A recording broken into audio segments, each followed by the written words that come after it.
Bahkan? Baik, mengenai utang luar negeri, ternyata Indonesia sekarang, hutang luar negeri kita sebagai rasio perbandingan terhadap produk domestik bruto kita, salah satu terendah di dunia. Jadi masih kita sekitar berada di sekitar 40%, sedangkan banyak negara jauh di atas kita. Kedua, kembali lagi dengan manajemen yang prudent, pengelolaan yang baik, dan dengan strategi ekonomi yang tepat, terutama dengan hilirisasi, di mana kita bisa mendapat keuntungan sebagai bangsa, ini memperkuat posisi tawar kita. Jadi saya kok tidak terlalu khawatir negara lain mau intervensi kita soal hutang. Kita sangat-sangat dihormati, kita tidak pernah default. Saya keliling seluruh dunia, mereka sangat hormat dengan Indonesia, kita tidak pernah gagal hutang, dan saya sangat optimis. Tapi kembali, kita harus punya kekuatan pertahanan yang kuat, supaya tidak bisa diintervensi, tidak bisa digertak, tidak bisa diintimidasi. Hanya dengan kekuatan kita akan dihormati, dan kita akan amankan kekayaan kita, amankan ekonomi kita, amankan pembangunan kita menuju Indonesia makmur, Indonesia kaya. Terima kasih. Masih ada sisa waktu Pak Prabowo? Ya, mohon tenang. Saya tegaskan kembali ya, bahwa pelajaran sejarah manusia, yang lemah akan selalu ditindas. Kita lihat saja apa yang terjadi di Gaza. Kita tidak boleh lemah, kita tidak boleh waktu habis. Dilindas oleh bangsa lain. Pak Prabowo, kami persilahkan kepada calon presiden nomor urut 1, Bapak Anies Baswedan, untuk menanggapi jawaban dari capres nomor urut 2 dalam waktu. Oke, silakan Anissa. Baik, selanjutnya capres nomor urut 2, jawaban capres nomor urut 2 akan ditanggapi oleh calon presiden nomor urut 3, Bapak Ganjar Pranowo. Kami persilakan Bapak, Anda 1 menit. Kita membaca buku Convention of Economic Hitman dari John Perkin, bahwa hutang-hutang itu memang bisa mematikan. Maka hati-hati kalau mau hutang. Terutama pada infrastruktur yang punya risiko tinggi. Kita mesti hitung betul, kita mesti prudent betul. Karena ini pernah dilakukan dan membuat banyak negara kolaps karena hutang.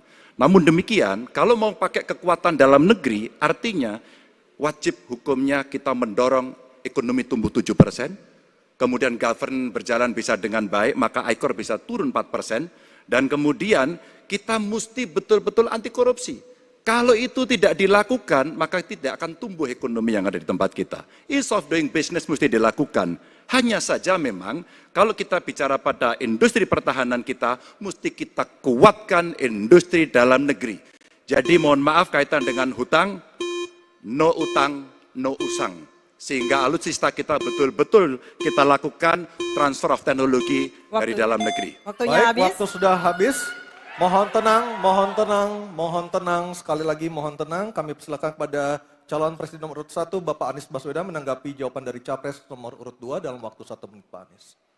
Sebaiknya disebutkan berapa persentase yang ideal, Pak, untuk kita di Indonesia. Kalau hanya mengatakan bahwa kita termasuk yang terbaik, berapa angkanya? Menurut hemat kami, kita harus bisa mencapai maksimal angka 30% dari GDP. Sehingga kita aman di situ, di bawah 30%. Dan itu caranya apa?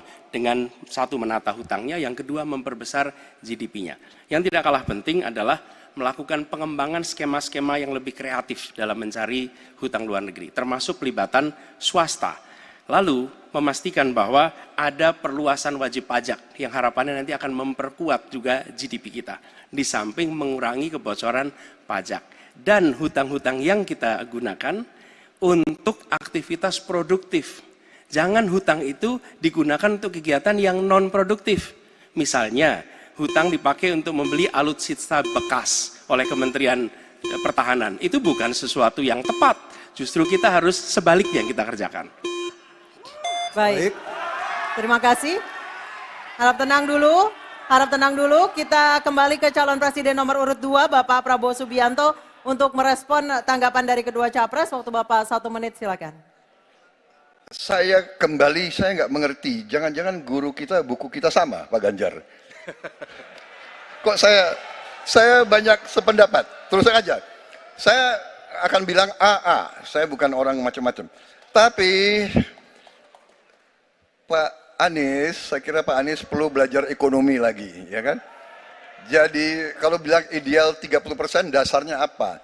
Yang di bawah kita itu Arab Saudi, Rusia, pokoknya negara-negara yang punya sumber alam yang luar biasa.